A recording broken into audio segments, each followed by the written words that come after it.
So today, one of my AGMs took a dump, so we're going to see if we can fix it.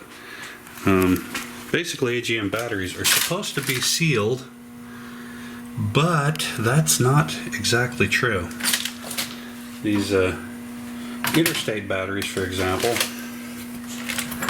have a plastic cover that's basically sort of glued on.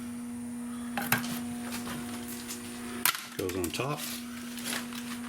And down inside of here, if I can get a little light, you can see, maybe you can see.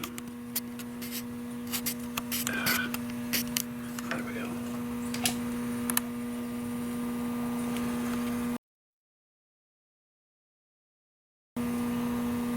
Yeah, you can sort of see before it fuzzes out there that there's place in here. So you can see that terminal right there is corroding. Now, if these batteries were sealed, you wouldn't have that acid corrosion. Now, not all the batteries have that corrosion on them, but this one here is the dead one, and it has the corrosion. So what we're going to do is we're going to refill this with a little bit of water, this here syringe, so we can put sort of an exact amount. I'm not sure how much we should put in each one because it's not a normal lead acid battery where you just fill it up to the line and you're good to go. Maybe take a specific gravity test on it. We're just gonna put some water in there and see if this thing will start taking a charge again.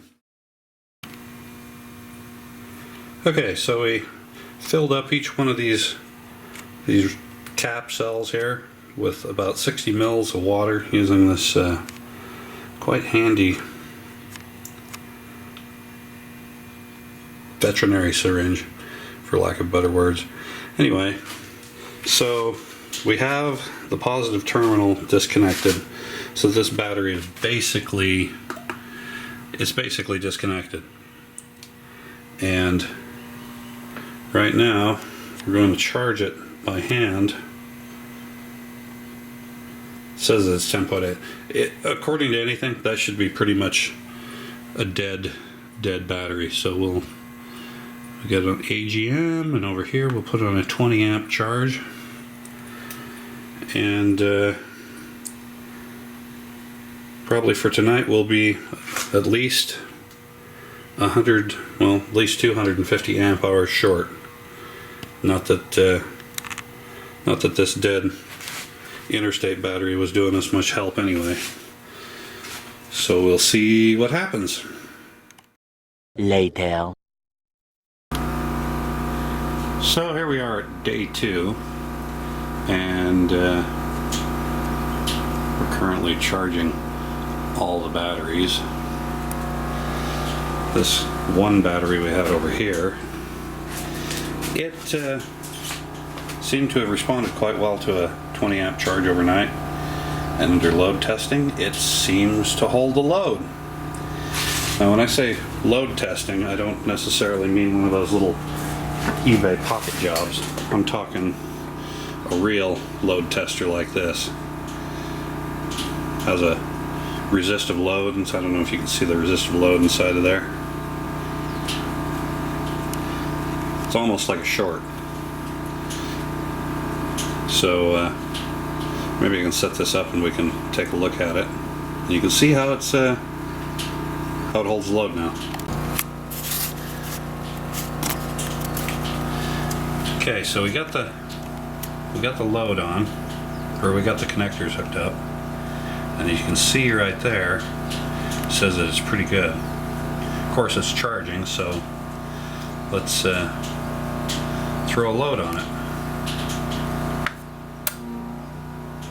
See, it's still good. 2, 3, 4, 5. Now you don't want to go too long because that thing starts like, well, it'll get red hot in a short amount of time with these kind of batteries. So you basically just check it, because if the battery's dead, it will immediately drop down into the bad, whereas in the case it did before with a 6 volt, it went clear down to weak. It went clear down to to this area here under this load, like 6 volts over here, and this still shows it's in the green, where yesterday it was over here. So I would say that putting the water in the battery made a big difference. So I'm going to show you how to crack one of these covers off and show you what's underneath here. Hopefully I can get a place to set up the camera so you can watch me do this. Okay, so we got this this 8V battery right here. Of course, oh, there it is. There's my screwdriver right there.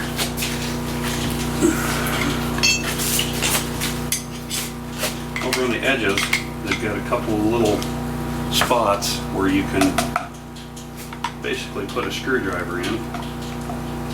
Flat blade screwdriver, nothing fancy. Only goes down so far. And you bend it over. Get the thing on the side. You notice how that's coming up on the corner? Now there's a trick. You can do this either fast or you can do it slow. If you do it slow, you'll end up with a cover that's kind of messed up. Apparently this glue has a,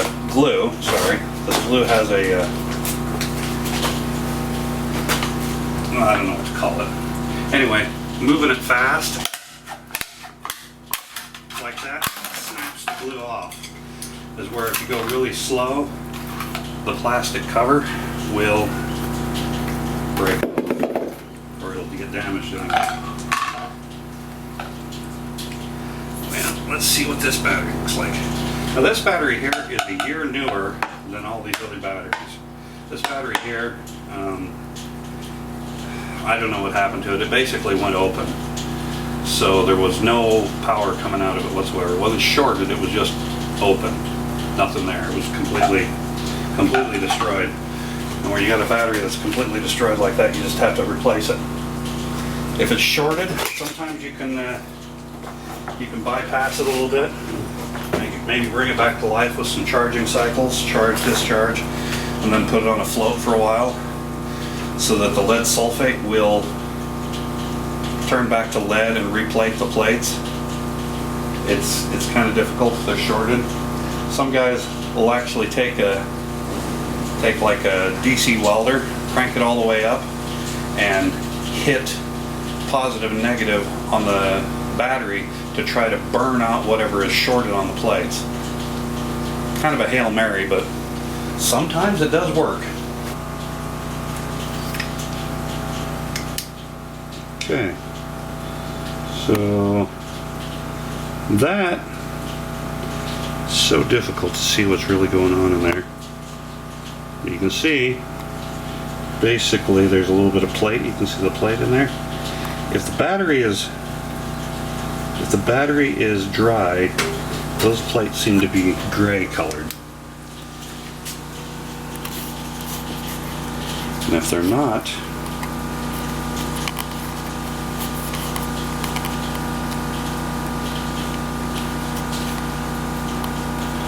put back on the focus.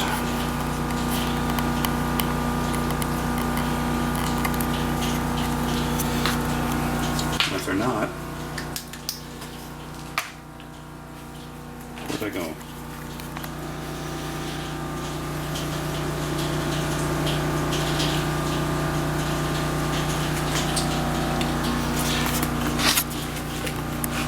Anyway, what was I going to say? I was going to say that down in there you can see the plate, and it doesn't show up very well on the camera, but you can see down inside the plate, and if the plate looks gray, they're kind of dry.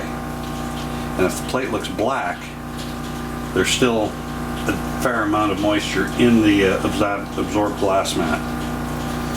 So this one here looks like it. Well, I'm going to give it a little water anyway. I may not give it the full 60 mils because it's a year newer than the other batteries.